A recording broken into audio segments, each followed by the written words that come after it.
കനത്ത മഴ നാശം വിതച്ച പത്തനംതിട്ട ജില്ലയിലെ ആറന്മുളയിലും റാന്നിയിലും ദുരിതമൊഴിയുന്നില്ല. ഇടവിട്ട് പെയ്യുന്ന മഴ ഇപ്പോഴും ആശങ്കയാവുകയാണ്.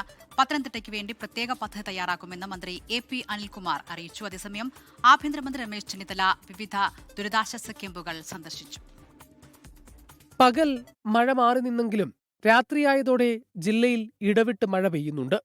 മഴ ശക്തി പ്രാപിച്ചാൽ റാന്നിയും ആറന്മുളയും അടക്കമുള്ള സ്ഥലങ്ങളിൽ വീണ്ടും വെള്ളമുയരും. റാന്നിയിൽ കയറിയ വെള്ളം ഇറങ്ങിയെങ്കിലും ആറന്മുളയിൽ വെള്ളക്കെട്ടും ദുരിതവും തുടരുകയാണ്. പലയിടങ്ങളിലും കുടുങ്ങിയ ആളുകളെ ദുരിതാശ്വാസ ക്യാമ്പുകളിലേക്ക് എത്തിച്ചു.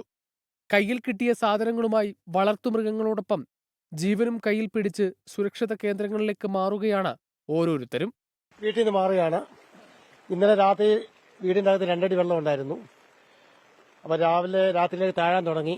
രാവിലെ നമുക്കൊരു മെസ്സേജ് കിട്ടി റാന്നി CIയുടെ എത്രയും പെട്ടെന്ന് മാറണമെന്ന് പറഞ്ഞു. ഈ ഡാമിലെ ഈ ആറ്റിലെയൊക്കെ മണൽ വാരിയ കുറച്ച് വെള്ളപ്പൊക്കം കുറഞ്ഞിരിക്കും. അത് എത്രയും പെട്ടെന്ന് ചെയ്യാൻ മന്ത്രിയോട് ഒന്നാ പറയണം. വെള്ളപ്പൊക്കം രക്ഷിക്കണം. ഞങ്ങൾ ഇങ്ങനെ എപ്പോഴും വെള്ളപ്പൊക്കം ഇങ്ങനെ. ആഭ്യന്തരമന്ത്രി രമേശ് ചെന്നിത്തലയും റവന്യൂ മന്ത്രി AP അനിൽകുമാറും ജില്ലയിലെത്തി സ്ഥിതിഗതികൾ വിലയിരുത്തി. ജില്ലയുടെ ചുമതലയുള്ള മന്ത്രി PC വിഷ്ണുനാഥന്റെ നേതൃത്വത്തിലാണ് ഏകോപന പ്രവർത്തനങ്ങൾ. പല ആളുകൾ സന്നദ്ധ സംഘടനകൾ പോലും ഇപ്പോൾ ഇവിടെ കൊണ്ട് ഭക്ഷണം കൊടുക്കുന്നുണ്ട്, അരി കൊടുക്കുന്നുണ്ട്, പല പല പുതപ്പ് കൊടുക്കുന്നുണ്ട്. നല്ല കാര്യങ്ങളൊക്കെ ജനങ്ങൾ തന്നെ മുന്നോട്ട് വന്ന് ചെയ്യുന്നുണ്ട്. വളരെ നല്ല കാര്യമാണ്. തീർച്ചയായിട്ടും സർക്കാരിന്റെ ഭാഗത്തു നിന്ന് എല്ലാ സഹായവും ഉണ്ടാവും. മൂഴിയാർ ഡാമിൽ ജലനിരപ്പ് സംഭരണശേഷിയോട് അടുത്തതോടെ രണ്ടാമത്തെ ഷട്ടർ 15 സെന്റിമീറ്റർ ഉയർത്തി.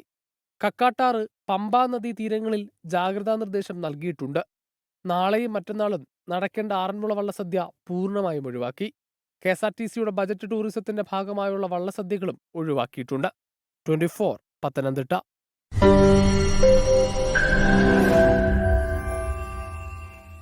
ലോകത്തെവിടെയായാലും ഏത് സമയത്തും 24 വാർത്തകളും ഓഗ്മെന്റഡ് റിയാലിറ്റി പാക്കേജുകളും എക്സ്പ്ലെയിനറുകളും വിശദമായി കാണാൻ ഞങ്ങളുടെ YouTube ചാനൽ നിങ്ങൾക്ക് സബ്സ്ക്രൈബ് ചെയ്യാം.